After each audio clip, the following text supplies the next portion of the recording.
Jesús, el Hijo de Dios encarnado en hombre para salvación de la humanidad. ¿Un maestro místico seguidor de doctrinas extranjeras? ¿Un mago judío que sabía dominar a los espíritus? ¿Un activista político que buscaba liberar Judea de la opresión romana? Diversas son las versiones que intentan responder a la pregunta ¿quién o qué fue Jesús de Nazaret? Hola, yo soy Laura Quijano. Bienvenidos a un nuevo programa aquí en El Grimorio, donde convergen la ciencia, la magia y el misterio.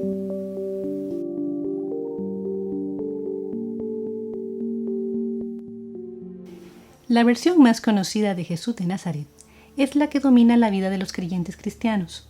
Es aquella que está basada en los evangelios canónicos y en los Hechos de los Apóstoles, libros que, sin embargo, fueron escritos muchos años después de la muerte de Jesús.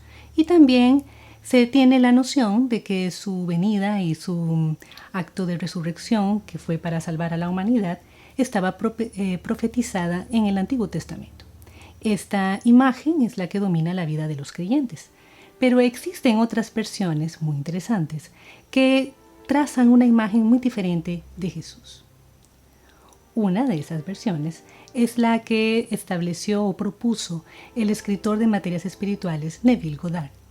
Neville Goddard propuso o propone en sus libros que la Biblia es solamente el recuento o la narración del viaje que hace la humanidad hacia el redescubrimiento de su propia divinidad. Porque para Goddard, la imaginación humana es en realidad Dios. Porque nosotros, a través de nuestra imaginación, somos los creadores de nuestra realidad. Y la Biblia lo que hace es hablarle al ser humano de que esa imaginación humana es Dios y que a través de ponerla en acción y de descubrir esa divinidad que hay en todos nosotros, podemos crear nuestra realidad. Entonces, los personajes de la Biblia son estados de conciencia. Por ejemplo, Adán era un estado de conciencia, David, Daniel, estados de conciencia. Y, por supuesto, Jesús es un estado de conciencia.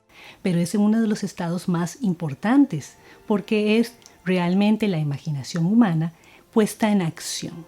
Es cuando la humanidad redescubre su propia divinidad y es capaz de crear la realidad, de ser conscientes de que la imaginación humana es al mismo tiempo Dios. Ahora bien, hay que considerar que Goddard hacía esta interpretación de la Biblia considerando la Biblia como un libro unitario, como si fuera escrito básicamente con una misma línea. No tomaba en cuenta que la Biblia fue una reunión de diferentes escritos que correspondían a diferentes épocas o diferentes entornos culturales. Pero su lectura de la Biblia puede considerarse de tipo simbólico y esotérico. Otra versión de Jesús la obtenemos de los gnósticos o del gnosticismo. Los gnósticos fueron un grupo que floreció en el siglo II de nuestra era y ya desde entonces propuso una idea de Jesús muy diferente a la idea que prevaleció después en el cristianismo oficial. Esta idea era que, tenía diferentes consideraciones. Por un lado, ciertos grupos gnósticos pensaban que Jesús había sido un mensajero de luz, un enviado divino del Dios verdadero que venía a nosotros, a la humanidad, para mostrarnos la manera en que podíamos liberarnos de la cárcel material en la que nos había puesto el demiurgo o el enemigo. Otra interpretación de esta misma, o muy parecida a esta versión, es de los grupos gnósticos que pensaban que Jesús había sido un maestro gnóstico, un humano, que había alcanzado la gnosis, o sea, el conocimiento supremo de la realidad, y podía saber guiar a otros para despertar la chispa divina que hay en todos los seres humanos para poder regresar al Dios verdadero. Entonces, estos grupos gnósticos consideraban a Jesús desde el punto de vista de su papel como Cristo. Ese Cristo que resucitaba era el Cristo que vivía dentro de nosotros y que cuando lo despertábamos o cuando lo encontrábamos a través de la gnosis, éramos capaces de ver la verdad y de poder eventualmente regresar al Dios verdadero. Esta noción de los grupos gnósticos históricos del gnosticismo tradicional del siglo II se mantuvo también en otros grupos gnósticos a lo largo de la historia y también ha llegado a grupos gnósticos más modernos. Sin embargo, en algunos grupos gnósticos modernos se tiene la noción contraria. Se ve a Jesús como un enviado del demiurgo, o sea, del enemigo, y que tiene la misión de mantenernos atrapados en la cárcel material en la que nos ha puesto.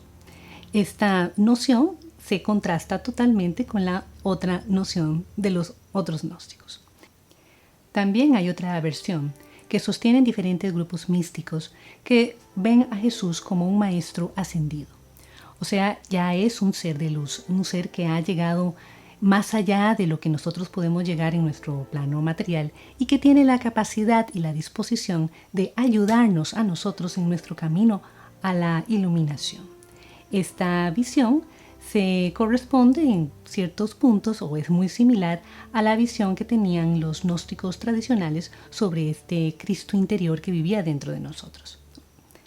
Estas posturas en general, tanto la de los gnósticos tradicionales como la de ciertos grupos gnósticos modernos, como la de estos grupos místicos, se caracterizan por ver a Jesús más en relación con el presente, más en relación con nosotros y nuestra búsqueda de la iluminación, que interesarse por el Jesús histórico o por el Jesús que vivió en aquel tiempo y que fue alguien que hizo cosas maravillosas o no.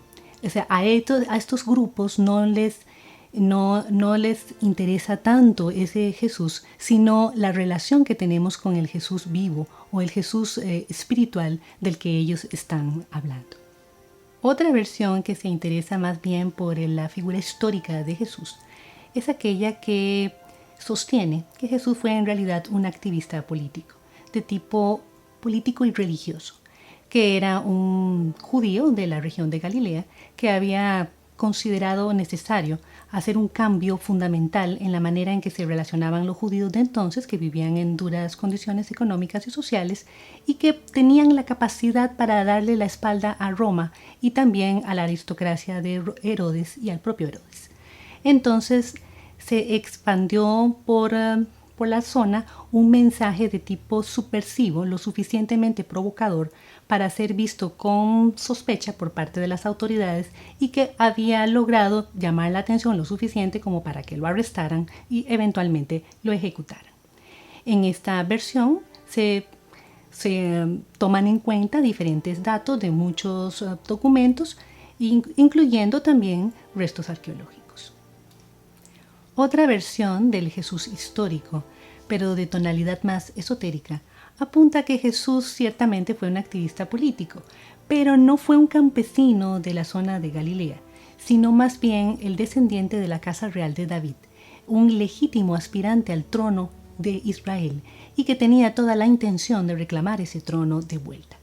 Era también, se supone, un maestro, porque él había viajado a Egipto, había estudiado las enseñanzas de Hermes Trismegisto y había estudiado también en las escuelas de filosofía griega. Además, se había casado con María Magdalena, que en realidad descendía de la casa de Benjamín, también de estirpe real, y que su padre, su verdadero padre, no había sido un carpintero, sino que había sido un rebelde celote que había participado en la revuelta de 30 años antes y había muerto en esa revuelta. Entonces este Jesús tiene una misión mística, espiritual y política muy diferente, más fuerte que la clásica versión histórica que se ha presentado hasta ahora, e inclusive en esta versión Jesús ni siquiera murió en la cruz, sino que gracias a la ayuda de sus aliados, José de Arimatea por un lado y Lázaro por el otro y otros aliados, en realidad lograron engañar a las autoridades romanas para sacar a Jesús de Palestina y dirigirlo hacia Egipto, de donde partió eventualmente a Francia, donde murió. Otra posibilidad apunta a que Jesús fue en realidad un practicante de magia y que los milagros que se le atribuyen eran debido a sus saberes mágicos y no a su condición divina. Y esto se extrae en realidad de medallones y de escritos antiguos en los que se menciona estas capacidades especiales que tenía Jesús. E inclusive estos medallones tenían hasta encantamientos y símbolos muy interesantes, muy relacionados con la práctica de la magia. También hay, por supuesto, otras versiones, muchas más, incluyendo la de los escépticos, que creen que Jesús en realidad es una reconstrucción de dioses antiguos, pero son muchas, muchas más. Ciertamente Jesús es una figura importantísima en nuestra cultura y en general para la humanidad, por lo que ha representado y sigue representando, sin importar la versión que cada uno de nosotros considere es la correcta. Y ahí se las dejo. Bien, muchas gracias por haberme acompañado. Ha sido un placer estar con ustedes hoy y nos vemos en el siguiente programa.